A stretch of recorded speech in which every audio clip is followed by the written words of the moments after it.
Du jamais vu depuis 106 ans en Grande-Bretagne. Jamais les infirmières ne s'étaient mises en grève. Mais depuis une semaine, la colère éclate. Marre des bas salaires et de la dégradation de leurs conditions de travail. Nous avons besoin de plus de personnel pour venir nous aider. Nous avons besoin de personnes sur le terrain pour s'occuper des patients le jour, la nuit, les week-ends.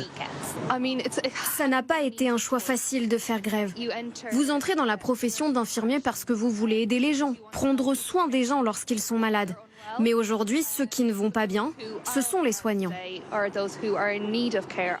Beaucoup d'infirmiers ne restent qu'1 ou 2 ans dans le métier. Pour attirer des soignants et faire face à la hausse du coût de la vie, les syndicats demandent plus 5% d'augmentation, en plus de l'inflation. Mais le gouvernement refuse de discuter. Lui estime que la hausse totale serait de 19%. J'aimerais dire que je négocie avec le gouvernement, mais ils refusent de me parler. Ils m'emmènent dans une pièce, ils me disent « on peut parler de tout sauf d'argent ». Puis ils referment leur dossier, ne mettent pas un sou sur la table et ils s'en vont en tournant le dos à la profession.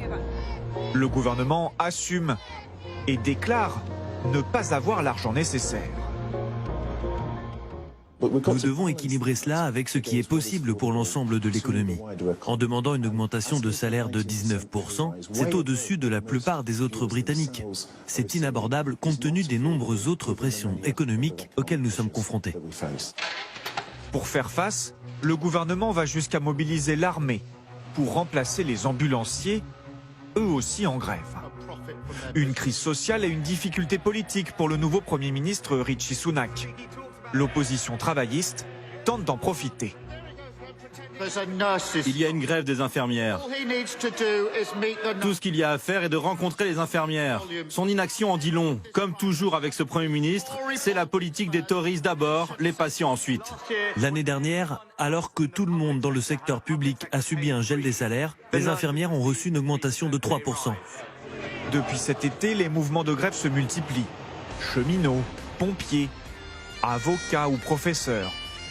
Tous demandent des augmentations de salaire alors que l'inflation bat des records, presque 11%.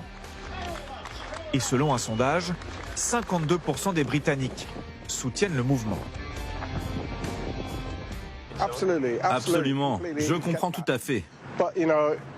Vous savez, je pense qu'il y a un moment où vous devez vous défendre. Je pense que c'est ce qu'ils font. Je comprends et d'une certaine manière, je les soutiens. C'est évidemment très gênant, mais je sais que les personnes qui font grève ne sont pas payées pendant ces grèves. Alors ça veut dire beaucoup. Et derrière ces grèves, des salariés de la classe moyenne. Tom Bancroft est postier depuis 4 ans. Dans cette crise, lui et ses collègues ne savent plus vraiment à quel parti politique se vouer. Comme un parfum de dégagisme. Ça fait 30 ou 40 ans qu'on subit le néolibéralisme, l'austérité et une classe politique qui ne sert qu'une seule partie de la population. Ils n'aident pas la classe ouvrière, celle qui génère les richesses. Ils aident les classes supérieures, celles qui donnent à leur parti politique. Moi, ça me met en colère. C'est la même chose depuis des années. Donc un nouveau Premier ministre, très bien, super. Mais ça ne va rien changer. Le règne de l'économie n'a jamais fonctionné, nulle part. Pour moi, c'est juste un mensonge. Alors les politiques, c'est juste... Ok, au suivant. Les médias anglais parlent déjà d'un hiver des mécontentements. Le même nom que lors des grandes grèves de 1970.